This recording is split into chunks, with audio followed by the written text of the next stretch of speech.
먼저 하나님의 말씀 갈라디아 5장 22절 23절을 봉독하겠습니다.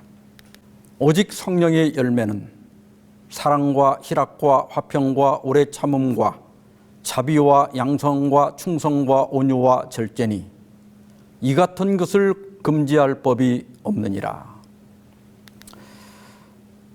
오늘은 성령의 열매 5번째 시간으로 자비의 열매에 대해서 말씀을 드리겠습니다. 우리 성경에 자비라고 번역되어 있지만은 헬라어 원문을 보면 명사 크레스토테스입니다. 그 뜻은 선함, 친절함, 우정 그런 뜻입니다. 그래서 영어 성경에도 대부분 자비보다는 상냥함 혹은 친절로 번역되어 있습니다. 자비를 의미하는 헬라어는 따로 있습니다. 오이크티로모스. 이 단어는 누가복음 6장 36절에 너희 아버지의 자비로우신 같이 너희도 자비로운 자가 되라 할 때 이 단어를 사용했어요. 또 엘레우스라고 하는 단어도 있는데 마태복음 12장 7절에서 나는 자비를 원하고 제사를 원하지 아니하노라 할 때 엘레우스가 사용이 됐습니다. 이 두 단어 모두가 불쌍히 여김, 동정, 자비 이런 뜻을 가지고 있습니다. 국립국어원에서 발행한 표준국어 대사전에 보면 친절은 대하는 태도가 매우 정겹고 고분고분함 또는 그런 태도 이렇게 설명이 되어 있고, 자비는 남을 깊이 사랑하고 가엾게 여김 또는 그렇게 여겨서 베푸는 혜택, 특별히 불교에서 중생에게 즐거움을 주고 괴로움을 없게 함 이렇게 되어 있습니다. 그러니까 친절은 주로 태도와 관련이 되어 있고 자비는 행위까지 포함된다 이렇게 볼 수가 있습니다. 원어의 의미는 친절에 더 가깝지만 우리 성경에 자비라고 번역이 되어 있기 때문에 또 이 둘의 관계가 서로 관련이 되어 있기 때문에 저는 오늘 친절과 자비 둘 다에 대해서 말씀을 드리고자 합니다. 첫째로 우리는 친절한 그리스도인이 되어야 합니다. 한 영국 소녀가 이렇게 기도를 했다고 합니다. 하나님, 나쁜 사람들은 착해지게 해주시고 착한 사람들은 친절해지게 해주세요. 아마 이 소녀가 다니는 교회 어른들이 착하기는 한데 어린아이들에게 때때로 친절하지는 않았나 봅니다. 우리 교회에서도 이런 기도를 드리는 어린이들이 있을지 모릅니다. 따라서 우리는 이러한 소년 또 소녀의 기도가 응답되도록 보다 친절한 그리스도인이 되어야 하겠습니다. 친절할 때 이 친은 친할 친자고 절은 끈을 절자입니다. 그러니까 한자를 그대로 직역하면 부모를 자른다 그런 뜻이에요. 허영만의 일본 구석구석 찔러보기라고 하는 책이 있는데 이 책에는 이렇게 설명이 되어 있어요. 일본 사람들은 친절하다. 친절은 무서운 말이다. 무사의 명예로운 죽음은 할복이다. 그때 영주의 고통을 덜어주기 위해서 신복이 뒤에서 목을 쳐준다. 그것이 친절, 부모를 자른다는 의미이다. 이 설명에 따르면 친절이라고 하는 단어는 일본에서 만든 것인데 전쟁에서 패배한 장수가 할복 자살을 할 때 숨이 끊어질 때까지 오랜 시간 고통을 당하지 않도록 가장 친한 신복이 목을 잘라주는 것이 친절이라는 겁니다. 좀 무시무시한 말이지만 친절은 친한 사람의 고통을 끊어준다는 의미라는 것입니다. 그런 의미에서 친절은 좋은 겁니다. 누군가가 이렇게 무거운 짐을 들고 갈 때 그것을 대신 들어주는 것.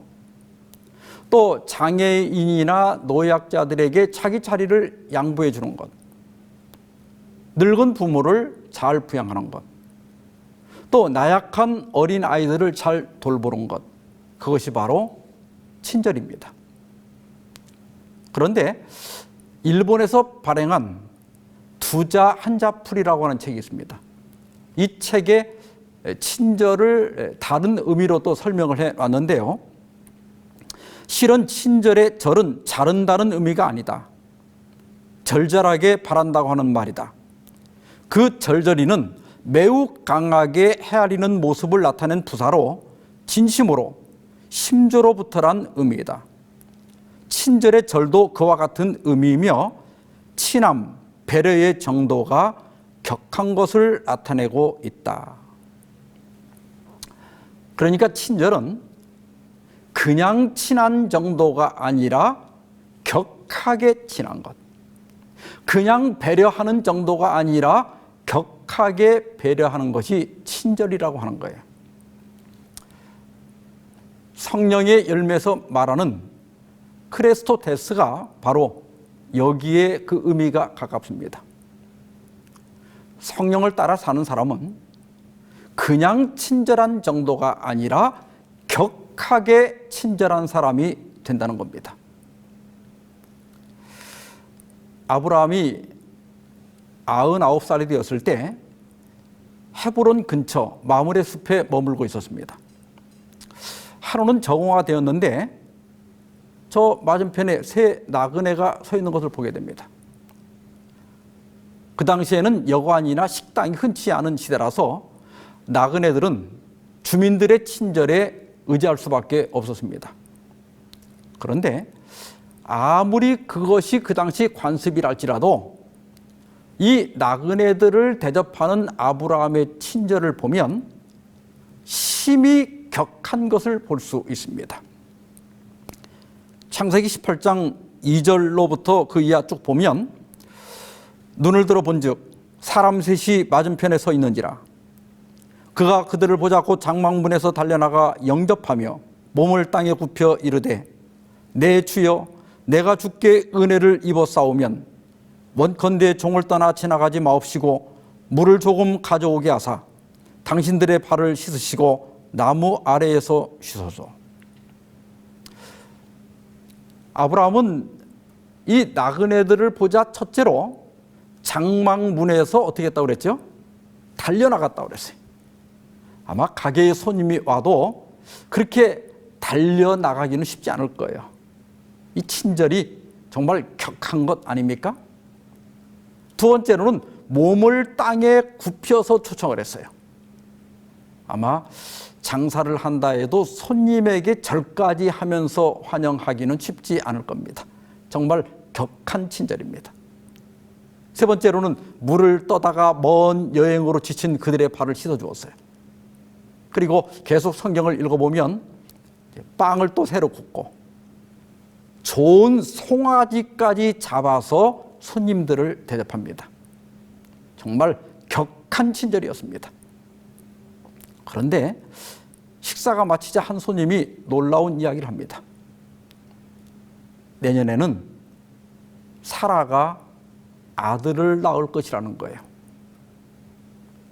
그때서야 아브라함은 그분이 여호와 하나님과 천사들인 것을 알게 됩니다. 그리고 아브라함은 그 다음 해에 100세가 되어서 그렇게 원했던 아들 이삭을 얻게 됩니다. 히브리 13장 2절에 보면 손님 대접하기를 잊지 말라. 이로써 부지 중에 천사들을 대접한 이가 있느니라 말씀하셨습니다. 이 말씀은 분명히 창세기 18장 사건을 염두에 두고 하신 말씀입니다. 그런데 천사를 대접하려고 손님 대접을 하면 천사를 절대로 못 만납니다.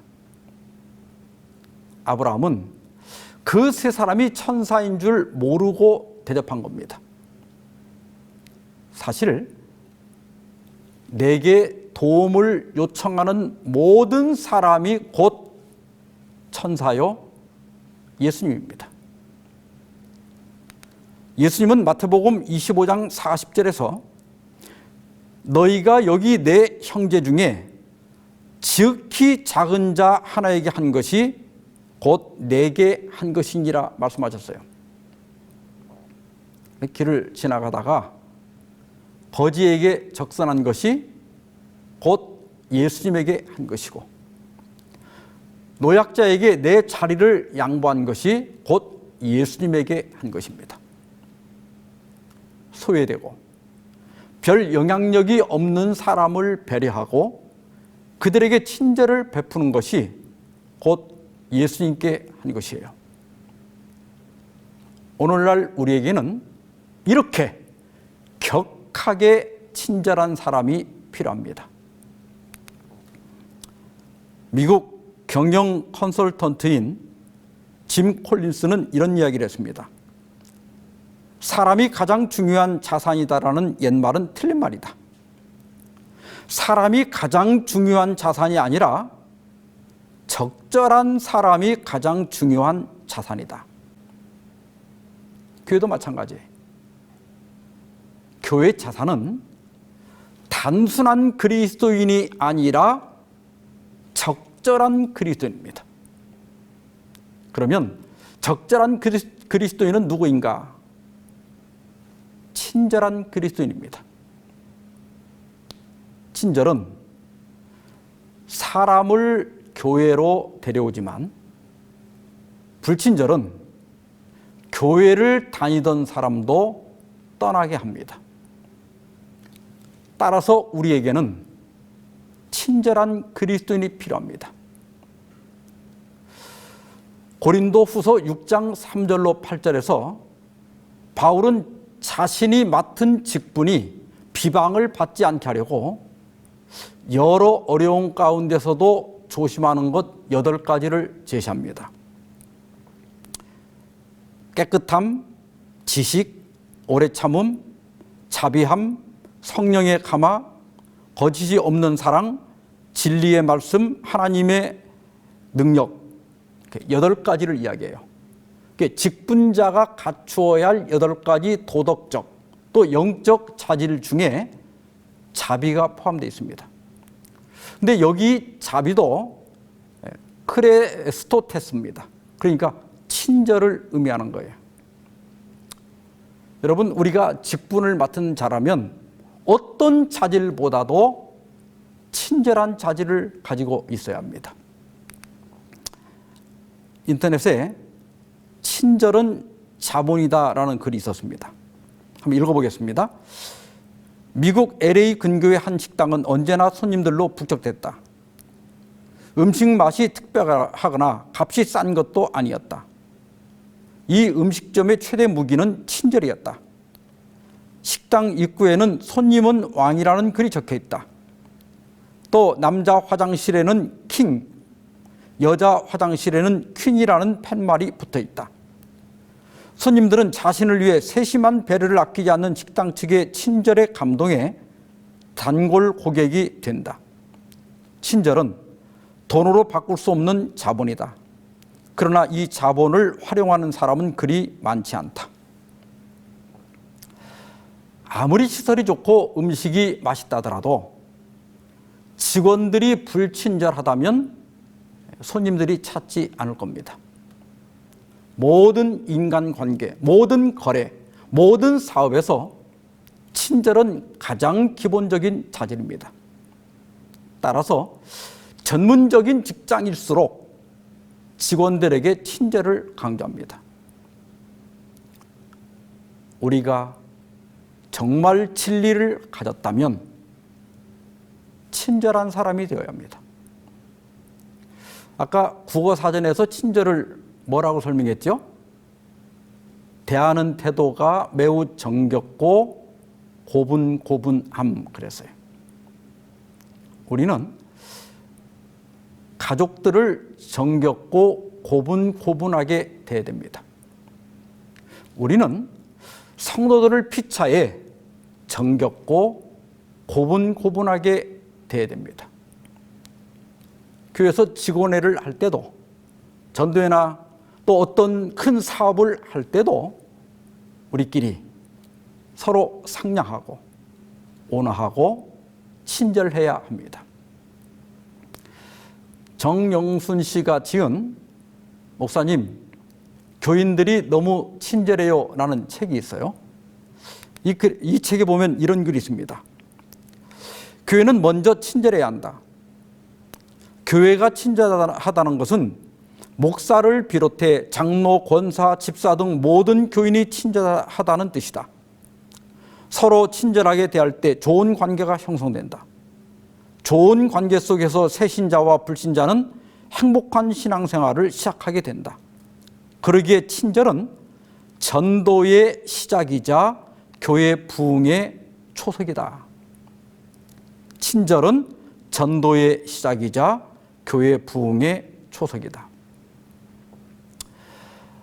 미국 교회 성장연구소의 대표인 찰스 안 목사에 의하면 새신자가 교회에 처음 왔을 때 첫 10분 동안의 교회의 친절에 따라서 자신이 그 교회를 계속 다닐지를 결정한다고 합니다. 또한 예배가 끝난 후에 10분 동안의 친절이 새 신자의 교회 정착에 지대한 역할을 한다고 해요.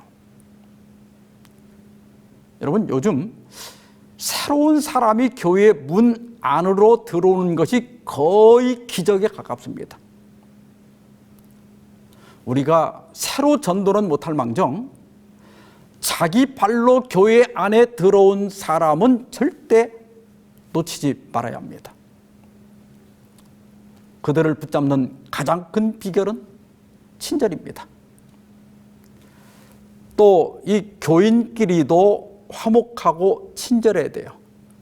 그래야 가고 싶은 교회, 머물고 싶은 교회가 되는 것입니다. 이 책에 보면 또 이런 글이 있습니다. 새 신자 정착에 있어서는 100 빼기 1은 99가 아니라 0이라는 것이다. 이는 내가 99번 인사를 잘 하다가도 한 번 인사를 하지 않고 퉁명스럽게 말하면 그동안의 99번은 0이 될 수 있다는 것이다. 99번 미소를 띠며 바라보다가 한 번 째려보면 모든 것이 허사가 된다는 것이다. 그래서 우리는 친절하되 항상 친절해야 합니다. 아니요, 절대로 친절해야 합니다. 어떤 상황에서도 상냥함과 온화함과 친절을 잃지 않아야 합니다. 교회는 세상에서 소외되고 상처받는 사람들을 치유하는 곳이 되어야 합니다. 그런데 교회가 오히려 실망을 주고 상처를 주는 곳이 되어서는 안 됩니다. 친절에 관한 속담 가운데 친절한 동정은 철문으로도 들어간다, 이런 속담이 있습니다. 이 말은 친절은 아무리 무뚝뚝한 사람에게도 통한다는 뜻입니다. 아무리 완고한 사람이라 할지라도 친절에는 마음문이 열린다는 거예요.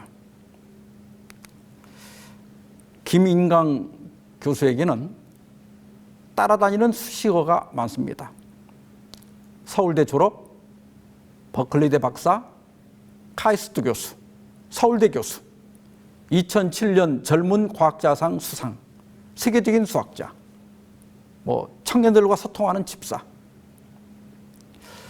그의 경력은 화려하지만 사실 그는 2살 때 소아마비로 2 다리를 사용할 수 없는 분입니다. 어머니께 엎쳐서 찾아간 초등학교에서 이렇게 장애가 심한 학생은 받아줄 수가 없다고 거절을 당했습니다.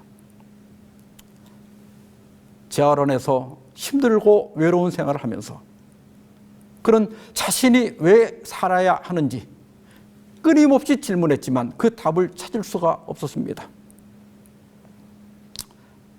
대학생이 된 후에 어느 가을이었어요. 수업을 마치고 집으로 돌아가려는데 비가 내리고 있었습니다. 두 손은 이렇게 목발을 집어야 했기 때문에 우산을 쓸 수가 없었어요. 그래서 고스란히 비를 맞으면서 걷고 있었습니다. 그때 누군가 나에게 우산을 씌워주었다. 우산은 너무 작아 곧 둘 다 젖기 시작했다. 나는 그 누나에게 말했다. 저는 이미 젖었으니 혼자 쓰고 가세요. 하지만 그 누나는 끝까지 같이 가겠다고 우겼다. 학교 정문을 나설 때쯤 그 누나는 하나님에 대해 생각해 본 적이 있느냐고 물었다. 나는 공격하듯이 대답했다. 아마 지금 옆에 계신 분보다 수백 번, 아니 수천 번은 더 생각했을 겁니다. 그 말은 거짓이 아니었다. 그동안 나의 존재의 의미에 대해, 존재의 목적에 대해 얼마나 많이 신에게 물었던가. 그 누나는 나를 신림동의 지하방까지 데려다주고 한 선교단체를 소개해 주었다.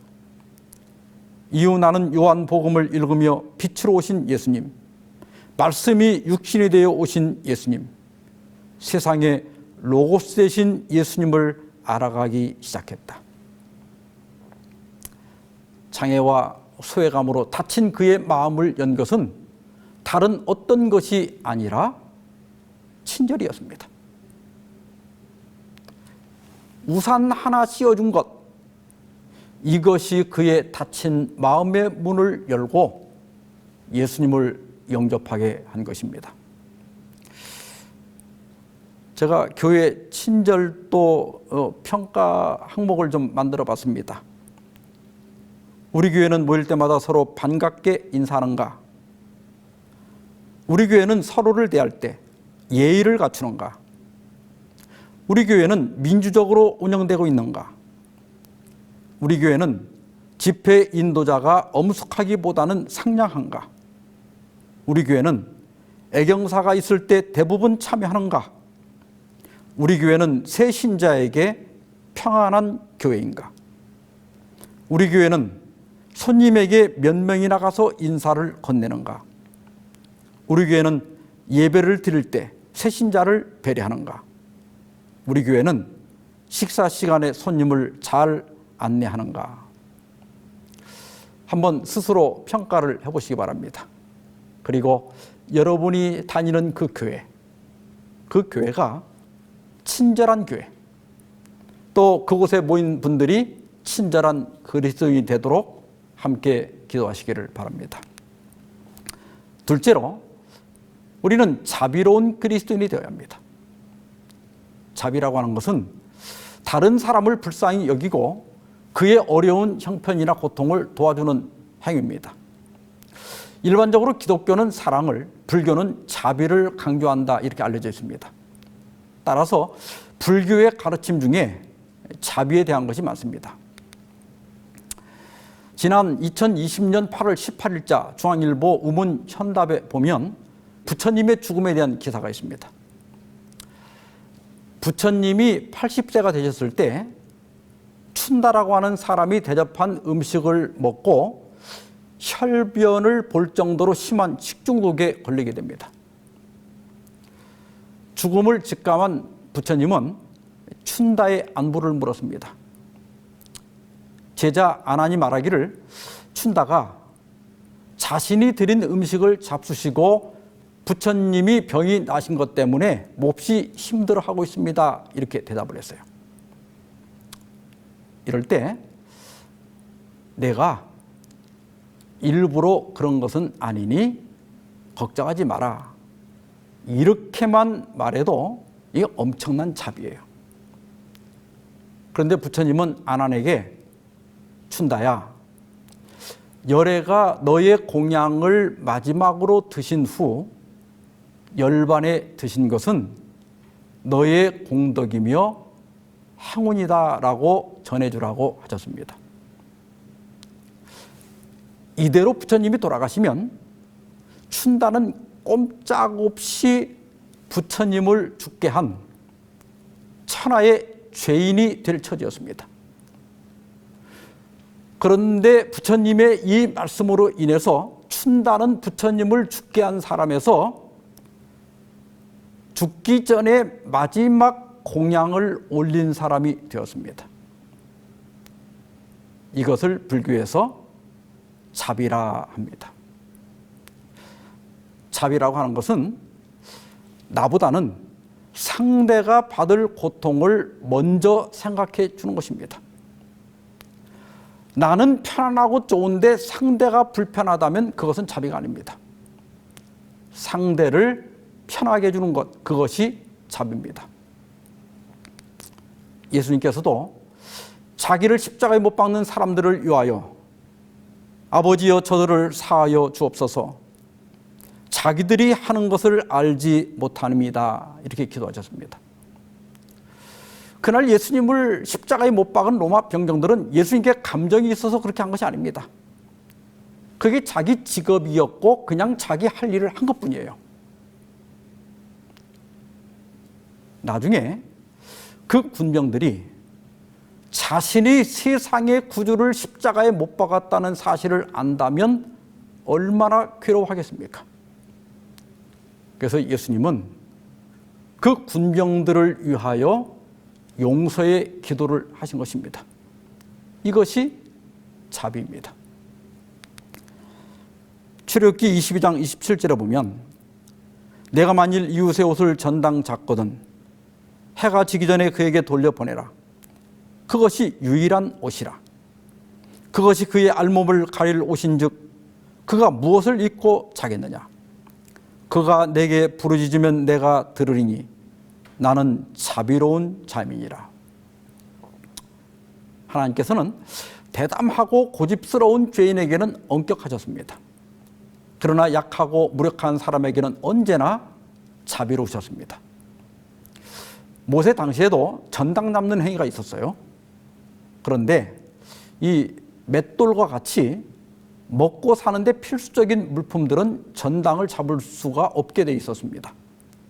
옷도 마찬가지예요. 그 당시 이스라엘 사람들의 옷은 그냥 이렇게 넓고 이렇게 긴 천이에요. 그렇게 몸에 감으면 옷이 되고 잘 때는 그걸 덮으면 이불이 되는 겁니다. 가난한 사람들은 잘 때 따로 덮을 이불이 없었어요. 그래서 하나님께서는 그 가난한 사람이 밤새 추위에 떠는 것을 불쌍히 여기셨습니다. 그가 내게 부르짖으면 내가 들으리니 나는 자비로운 자임이라. 나는 그들이 밤새 추워서 벌벌 떠는 것을 못 보겠다. 그러니 돈을 갚지 않았더라도 저녁이 되면 옷을 돌려줘라. 이것이 자비입니다. 빚쟁이도 인간으로서 기본적인 삶을 살 권리가 있다는 거예요. 그래서 생존에 필요한 최소한의 것은 보장해 주라. 이것이 자비하신 하나님의 가르침입니다. 따라서 우리는 주변의 삶의 가장 기본적인 것을 누리지 못하는 사람들이 있다면 지체 없이 그들을 도와주어야 합니다. 예수님께서는 산상보훈을 말씀하시면서 누가복음 6장 36절에서 너희 아버지의 자비로우신 같이 너희도 자비로운 자가 되라고 말씀하셨습니다. 하나님은 우리가 하나님처럼 자비로운 사람이 되기를 바라십니다. 잠언 11장 25절에 보면 구제를 좋아하는 자는 풍족하여질 것이요 남을 윤택하게 하는 자는 자기도 윤택하여 지리라 말씀하셨습니다. 씨를 땅에 뿌리는 것은 어떻게 보면 곡식을 버리는 겁니다. 그러나 그런 방법으로만 곡식을 늘 수가 있습니다. 남을 구제하는 것은 손해를 보는 것 같지만 사실은 풍족해지는 유일한 방법입니다. 중국 속담에 장미를 건넨 손에는 언제나 향기가 남는다는 말이 있습니다. 구제를 잘한다고 반드시 부자가 되는 것은 아니지만 마음은 부자가 될 수 있습니다. 사도행전 20장 35절에서 사도 바울은 주 예수께서 친히 말씀하신 바 주는 것이 받는 것보다 복이 있다 하심을 기억하여야 할지니라 말씀했습니다. 받는 것보다 주는 것이 더 큰 행복을 주는 것입니다. 그래서 우리가 행복하려면 늘 베푸는 삶을 살아야 합니다. 미국의 시인인 롱펠로는 작은 개울이 나는 강이 아니어서 바다에 줄 것이 없다고 말하지 않듯이 가난한 사람도 남에게 줄 것이 없다고 생각하면 안 된다. 자기에게 있는 작은 것을 남에게 준다면 받는 사람에게는 상상 이상의 큰 도움이 될 수도 있다. 나에게는 작은 것에 불과하지만 받는 사람 입장에서는 큰 것일 수 있는 거예요. 그렇다고 이 자비가 꼭 물질만 나누는 것은 아닙니다.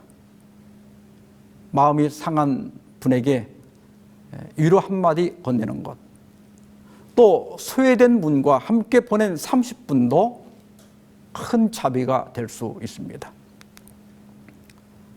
누가복음 10장 29절로 37절에는 우리가 잘 아는 선한 사마리아인의 비유가 나옵니다. 이 비유는 내 이웃이 누구냐는 율법사의 질문에 답으로 주신 거예요. 어떤 사람이 예루살렘에서 여리고로 가다가 강도를 만나서 거의 죽게 되었습니다. 제사장도 그를 피하여 갔고 레위인도 피해 갔습니다. 그러나 사마리아 사람은 그를 성경에 보면 불쌍히 여겨 상처를 싸매주고 또 주막에 데려가서 치료를 받게 했습니다. 그리고 예수님께서 율법사에게 물었습니다. 네 생각에는 이 세 사람 중에 누가 강도 만난 자의 이웃이 되겠느냐? 이르되 자비를 베푼 자니이다. 예수께서 이르시되 가서 너도 이와 같이 하라. 여러분, 이 사마리아 사람은 강도 만난 사람을 왜 도왔습니까? 불쌍히 여겨서 도운 겁니다. 이것이 자비예요. 부처님이 춘나를 배려한 것이나 예수님이 로마 병사들을 위하여 용서의 기도를 하신 것은 자신의 고통보다는 다른 사람의 고통을 생각하셨기 때문입니다. 예수님께서는 가서 너도 이와 같이 하라고 말씀하십니다. 1970년에 존 달리와 다니엘 베스는 프린스턴 신학교에서 67명의 신학생들을 대상으로 선한 사마리아인 실험을 했습니다. 학생들을 한 강의실에 모은 다음에 두 그룹으로 나눴어요. 그리고 다른 건물로 가서 한 그룹은 선한 사마리아인을 주제로 간단한 발표를 하라고 했고, 다른 그룹에게는 직업에 관한 주제로 간단한 발표를 하라고 했습니다. 그리고 학생들이 발표를 위해서 다른 건물로 갈 때 거기 노인 한 사람이 기침을 하면서 쓰러지는 연기를 하게 했어요. 이 실험의 목적은 자비를 베푸는 행위에 영향을 미치는 것이 무엇인가, 상황인가, 타고난 기질인가 하는 것을 알아보기 위한 것이었습니다. 그런데 이 실험에 한 가지 조건이 더 있었어요. 전체를 세 그룹으로 나눈 다음에 한 그룹에게는 시간이 늦었으니 빨리 서둘러 가라고 했고, 두 번째 그룹은 지금 시간이 딱 맞으니 지체하지 말고 가라고 했습니다. 그리고 세 번째 그룹에게는 시간이 충분하니 천천히 가라고 했습니다. 실험 결과 발표 주제는 돕는 행위에 거의 영향이 없었습니다. 가장 영향이 큰 것은 시간이었어요. 시간이 늦었다는 그룹에서 이 노인을 도운 사람은 10%입니다. 시간이 적당하다는 그룹이 40%, 시간이 충분하다는 그룹은 63%가 쓰러진 노인을 도왔습니다. 우리 인간의 행동에 영향을 미치는 것은 외적 요인, 다시 말하면 상황적 요인이 있고 내적인 요인, 성격적인 요인이 있습니다.